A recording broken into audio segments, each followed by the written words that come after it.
Magandang gabi sa inyong lahat. Sa ngayon maggagawa tayo ng sabiki. Kasi medyo hindi naman ako busy kaya pakikita ko sa inyo yung paggawa ng sabiki. Ito lang naman yung first time kong paggawa ng sabiki kasi nauubusan na ako ng sabiki. Nakaraan, nauubos din yung sabiki ko eh. Nai-snag ba.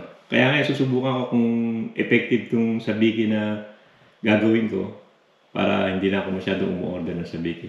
Yan o, madali lang naman. Yan o, sige, pakikita ko sa inyo kung paano. Madali lang naman. Yan, ito lang naman ho ang kailangan talaga. Itong ano na to, itong hose na to.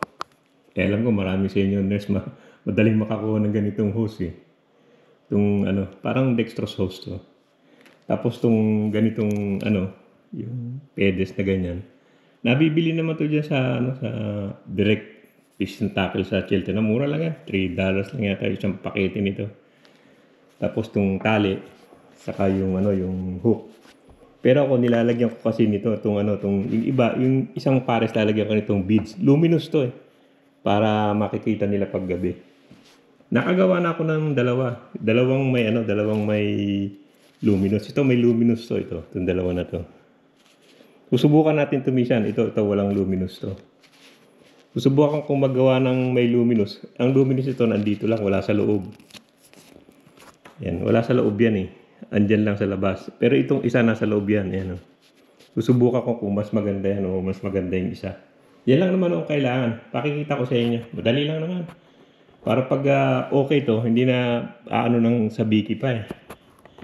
Kasi minsan mahirap umorder ng sabiki. Matagal eh. Yan, nilagyan ko dito puti para makita niya. Itong hose, yung hose ng parang ano ito, yung sa dextrose. Yan, kuha lang ko kayo ng medyo mahaba-habang parang dextrose wire na to. Siguro mga isang dangkal o kalahating dangkal lang pwede na eh. Tapos yung gitna, ano yun lang yung gitna? Initan nyo yung gitna. Hanggang lumambot siya. Lalambot yan eh. Yan, lambot na. Kita nyo. Tapos ihilahin nyo lang konti. Yan. Yan, ito yan, hila na yan. Maano na siya, hila na ba siya, ganyan. Yan, medyo palamigin nyo lang ng konti. Okay na yan, pag malamig na. Hindi pa malamig yan. Mainit-init pa eh. Pag malamig na. Dali lang naman yan. Yan, malamig na. Kita nyo, iba na siya ngayon, oh. Medyo mahaba na. Yan, putulin nyo na lang yan.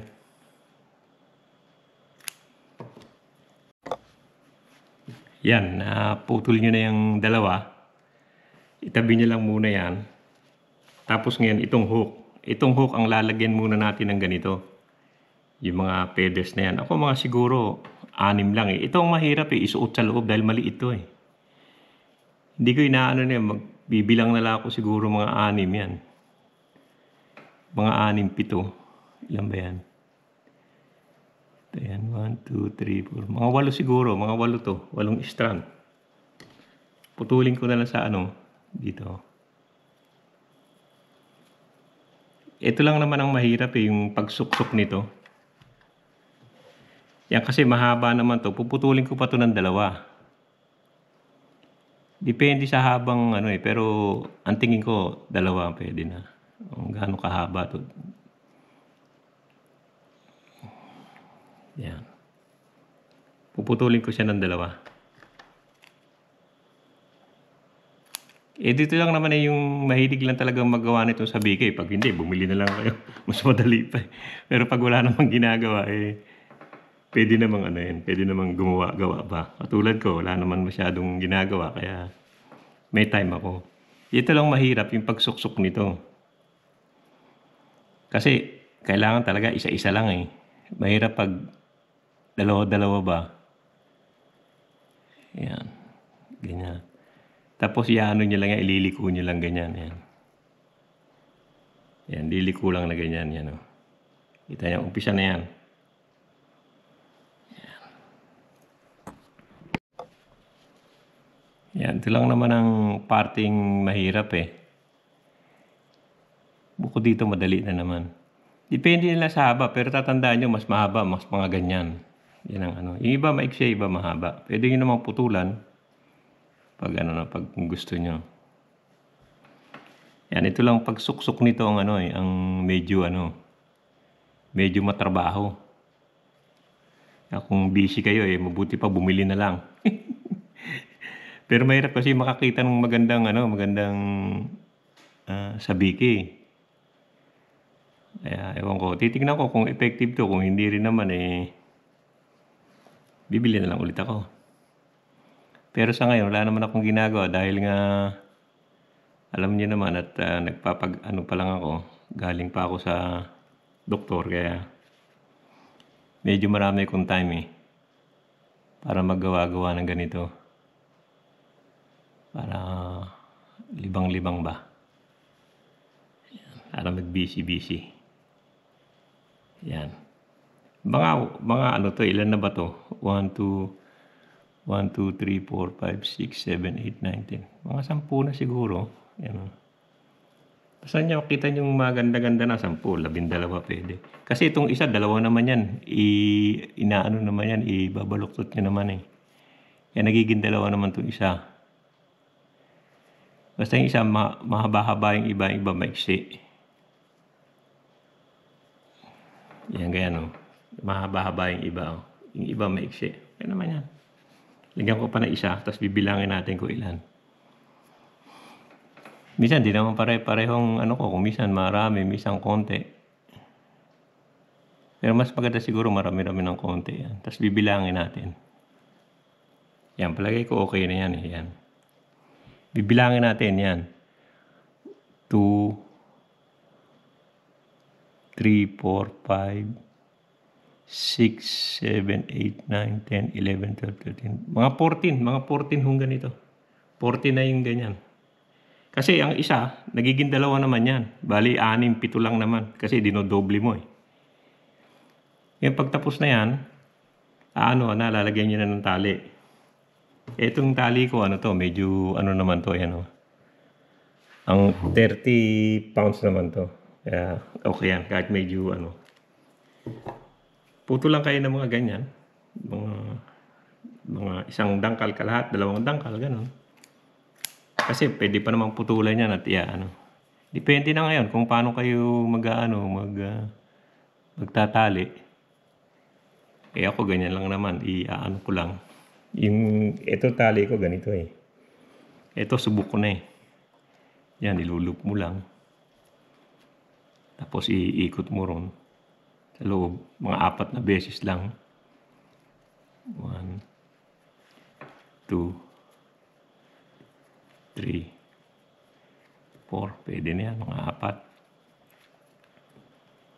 Yan, pwede na. Tapos hihilahin lang. Medyo babasain nyo ng konti. Yan. Hila lang. Tapos hila sa kabila. Wakan nyo yan. Hila lang yan. Tapos hihilahin nyo lang yan. Kirahin nyo lang mahigpit yan. Tapos hilahin nyo lang yan. Okay na yan. Tapos na yan. Yan. Tapos tong pinutol natin ito, itong hose, isusuksok nyo yung dulo. Dali naman yan para pumasok sa loob. Pero yung isang may bead sa loob, medyo mahirap yun Yan, kita nyo, yan Papasok na sa loob yan. Yan, hawakan nyo lang yung mga taling ganyan. Tapos i-guide nyo lang sa loob yan. Yan, papasok na yan dyan Minsan medyo malaki yung buhol. Hirap pumasok Yan, pasok na yan. Yan, papasok na yan. Ngayon, pag ganito na kasi, nilalagyan ko na nitong etong super glue. Nilalagyan ko na ng konti. Bago pumasok sa loob.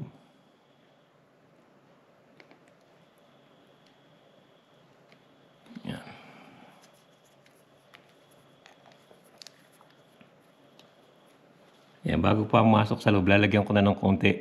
Yan, sumobra tayo. Yan, konti lang. Tapos ipasok nyo itong plastic para hindi na siya matanggal. Yan, papasok naman sa loob. Yan, medyo mahigpit lang. Pero papasok yan. Yan Ito lang mo pagpasok minsan ng yan. Yan, pumasok na siya. Yan. Ngayon, depende na sa inyo kung gusto niyo lagyan ng beads o hindi. Yan, basta tatandaan niyo itong likod na to. Itong pinakalikod niya, dapat nandito sa ano, ito, yan o. Yung pinaka-plastic niya na, nandito sa likod ng, ano, sa likod ng hook. Napahaba yata ang konti, pero okay na rin yan. Yan. Basta nasa likod ng hook, yan o. Ayan na ho, labas niya, ganyan. Ganyan na yung labas niya, ganyan. Yan. Yan ang labas niya, ganyan. Tapos, pagkatapos niya, lalagyan nyo ng konting ano rito, ng glue din. Sa may dulo, para hindi matanggal ba. Ito, yan. Lalagyan nyo ng konting glue dun. Yan, papasok naman yan, yung glue na yan, yan. Yan, sasara na yan dahil may glue yan. Yan, ganyan lang ho yan, yan.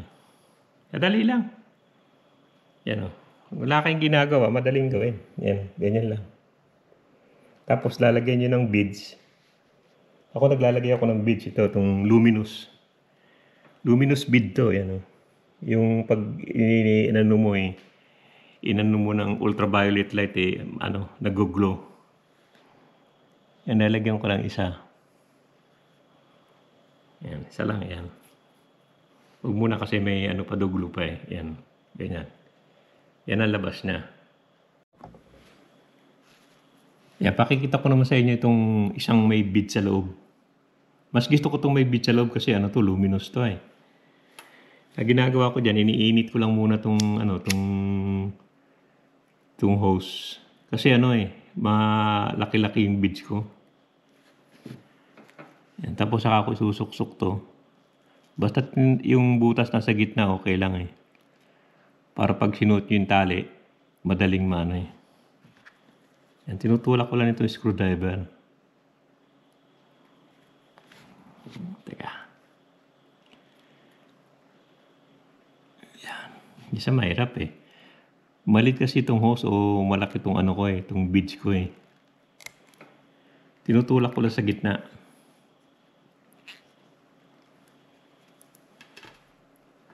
Teka.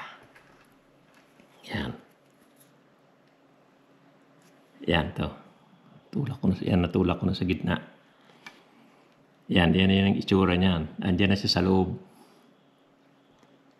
Yan. Tapos, may ano na rin yan, na putol ko na rin yung dulo niyan. Ngayon, maglalagay na naman tayo ng ng mga feathers. Mga 12 lang naman. Pwede na, 14. Kukuha ko ng mahaba-habang iba. Kasi madali naman putulin yan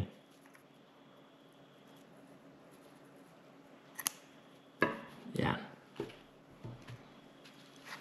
Ito lang naman talaga ang medyo matagal. Tulad din ng dati, susuksok lang naman. Tapos i-dodoble nyo lang ganyan. Yan Nawakan yung pa ganyan. Yan. Dahilan ng konti. Tulad din nung una, ganoon din naman. Mga 8, pwede na siguro. Ito 8. Pwede na yan. Ito, maiksi itong isa na to. Pwede na may iba maiksi, iba mahaba. Kaya sana kung may pasok ng sabay-sabay, pero mahirap Talaga isa-isa lang Hindi talaga maipasok ng dalawa-dalawa. Mahirap. Kaya isa-isa lang. Basta mga 14, pwede na siguro.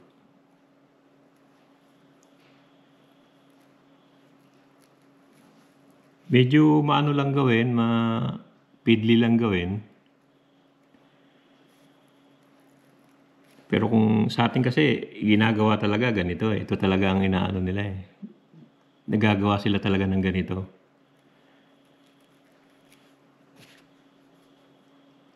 Dito pwede ka naman bumili kung gusto mo naman. Bumili ka na lang.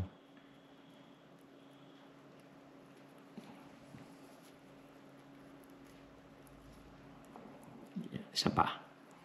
Isa, dalawa pa. Tingin ko mas marami, mas maganda Yan.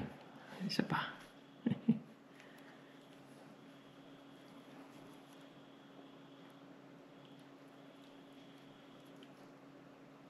Yan. Kaya bilangin natin.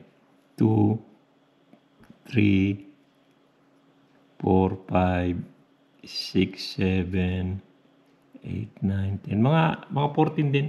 Tama na yan, mga 14. Yan. Tapos, putol ng konting tali.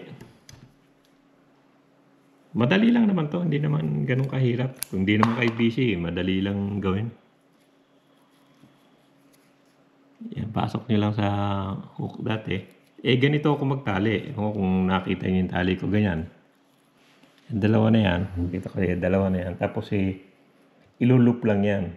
Ilulup na ganyan yan. Yan, nakalup lang yan. Yan. Tapos ipapasok nyo lang dyan sa loop. 4 na beses lang.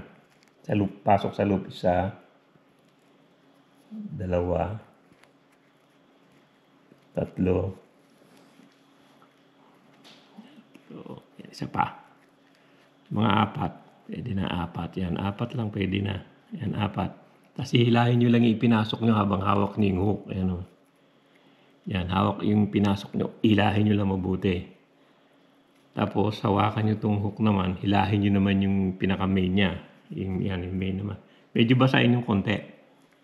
Kasi umiinit yan eh. Umihina pag umiinit yan. Tapos putol na. Yan. Tapos ganun din, ipapasok na natin dito. Ang lang dito sa kailangan, maigit na siya. Yan, Kasi nasa gitna naman yan eh. Itatama nyo lang doon.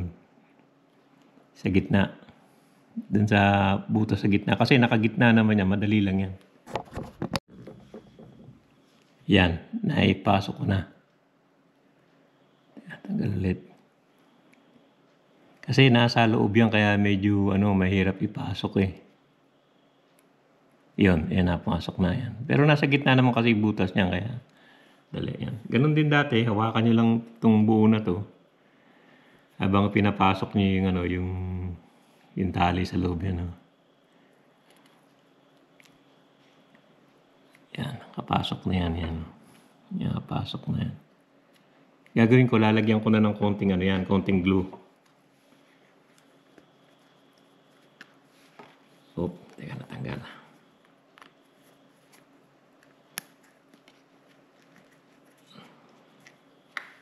Yan, lalagyan ko na ng konting glue dito. Diyan sa may bowl na yan. Yan.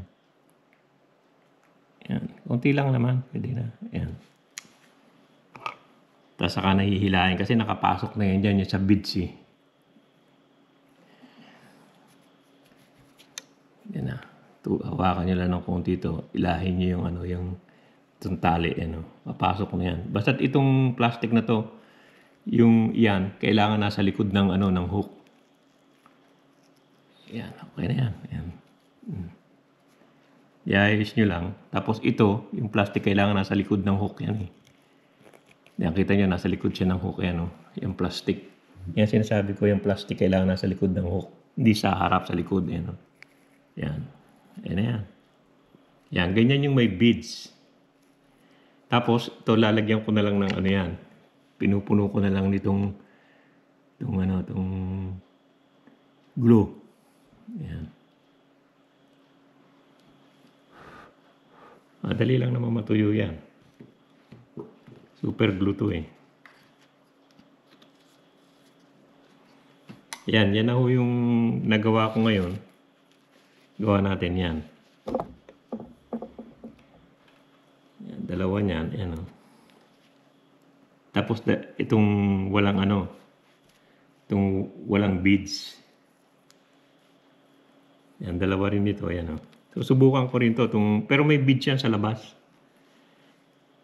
Parang ganito. Ayan Yan. Ito, lalagyan ko ng beads din yan.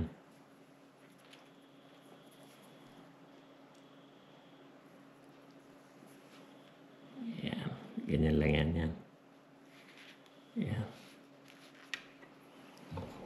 Ayan ito yung ginawa natin yan, ganyan yan. Yan, kung nakikita niyo yan. Yan yung ginawa ko ngayon, dalawang may beads sa loob, saka dalawang wala beads na sa labas.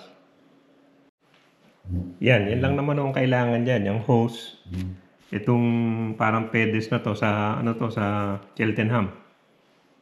Tapos hook, saka itong luminous. Saka yan. Yan lang naman ang kailangan. Basta pa-slant lang ho yung ano, yung putol dito sa may dulo yan. Pa-slant lang yan. Pa-slant lang. Yan, susubukan natin to pag nadayo ulit ako ng pag-fishing ulit. Titignan natin kung ano to, pakikita ko sa inyo kung effective to o hindi. Pero sa talaga, ito ang maganda effective talaga, itong sabiki talaga na to. Yan. Yan talaga ginagamit ko, saka yan. Yung ultraviolet super white, saka yung super flasher na yan ang magagandang sabiki talaga. Yung Hayabusa. Yan ang mga kaibigan. Hanggang dito na lang yung vlog natin ng sabiki at isang araw ay susubukan natin to. Pag medyo okay na ako, pupunta ako at susubukan natin kung uubra tong sabiki na to. Sige o! Magandang gabi at maraming salamat sa panonood. Thank you!